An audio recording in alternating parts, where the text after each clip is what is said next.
7 वर्षों में 70 paper leak हुए हैं। करोड़ों युवाओं से मोदी सरकार ने विश्वासघात किया है। ये कहना है कांग्रेस अध्यक्ष मल्लिकार्जुन खड़गे का।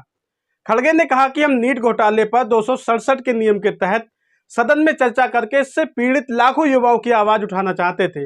इसलिए लोगों की समस्या पर ध्यान आकर्षित करने के लिए हमने एक विशेष चर्चा के लिए कहा। उन्होंने कहा कि हम किसी को परेशान नहीं करना चाहते थे, हम केवल छात्रों के मुद्दों को उठाना चाहते थे, लेकिन उन्होंने इसका मौका नहीं दिया, इस पर ध्यान ही नहीं दिया। उन्होंने कहा कि राज्यसभा के सभापति जी से मैं कहूंगा कि विपक्ष के प्रति उनका आज का सौतेला व्यवहार भारतीय संसद के इतिहास में दागी हो गया है। सभापति जी केवल सत्ता पक्ष की ओर देख रहे थे। मैंने उनका ध्यान आकर्षित करने के लिए 10 मिनट तक हाथ उठाया, खड़ा हुआ, संसदीय गरिमा और नियमों का पालन किया, फिर भी उन्होंने सदन में विपक्ष के नेता की ओर देखा नहीं।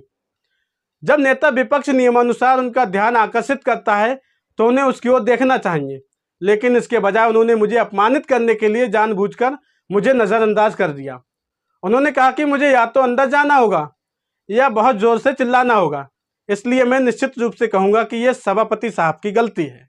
देखिए, ये उनकी गलती है, मैं बोल सकता हूँ चेयरमैन साहब की। मैंने हाथ उठा रहा था, 10 मिनट हाथ उठाते खड़ा रहा और बैठे जगह भी मैं अपने जो पार्लियामेंट्री रूल्स होते हैं उसको ऑब्जर्व किया, लेकिन उन्होंने हमारे तरफ देखा ही नहीं। उस वक्त मुझे अंदर जाकर उनका ध्यान खींचने के लिए मैं अंदर गया, लेकिन फिर भी वो उधर देख रहे नहीं थे।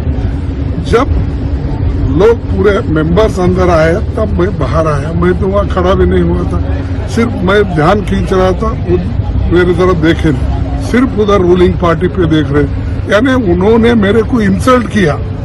कभी भी हाथ उठाते जब उसको देखकर रूल्स के मुताबिक मैं ध्यान खींचता हूँ तो वो मेरे तरफ देखना चाहिए। उसके बजाय मेरे तरफ पर्पसली मुझे इग्नोर करने के लिए, इंसल्ट करने के लिए उन्होंने वैसा किया।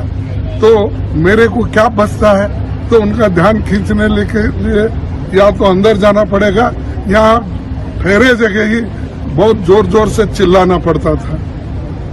तो ये गलती मैं जरूर कहूंगा चेयरमैन साहब की है और इसीलिए मेरे को कहना है कि आइंदा वो ऐसा मत करे। कम से कम इस राज्यसभा की गरिमा रखने के लिए वो कहते हैं ना, खुद हमारे जैसे सीनियर मेंबर्स को जरा देखकर किधर क्या हो रहा है, कौन हाथ उठा रहा है, ये देखकर अगर करते हैं तो मैं समझता हूँ ऐसा नहीं चलता। और बार बार वो ये कह रहे हैं, जब लोकसभा अडजर्न हुआ और इस बहस के करने के लिए नीट एग्जामिनेशन के जो इतने बड़े घोटाले हो गए, पेपर लीक हो गया, बच्चे परेशान हैं, लाखों बच्चे परेशान हैं, तो इन लोगों का जो समस्या है उसके तरफ ध्यान खींचने के लिए हमने स्पेसिफिक डिस्कशन मांगा। हमने किसी यानी अपने जो राष्ट्रपति अभिभाषण पे डिस्टर्ब करना नहीं चाहते थे। हम सिर्फ उनके जो स्टूडेंट्स के मुद्दे हैं उसको उठाकर उनके सामने रखना चाहते थे, वो स्पेसिफिक थे।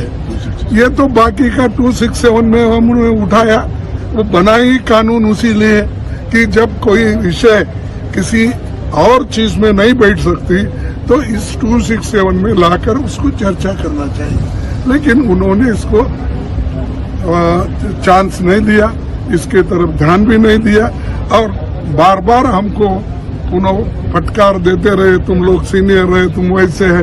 ये ठीक नहीं, इसीलिए हमको ये करना पड़ा।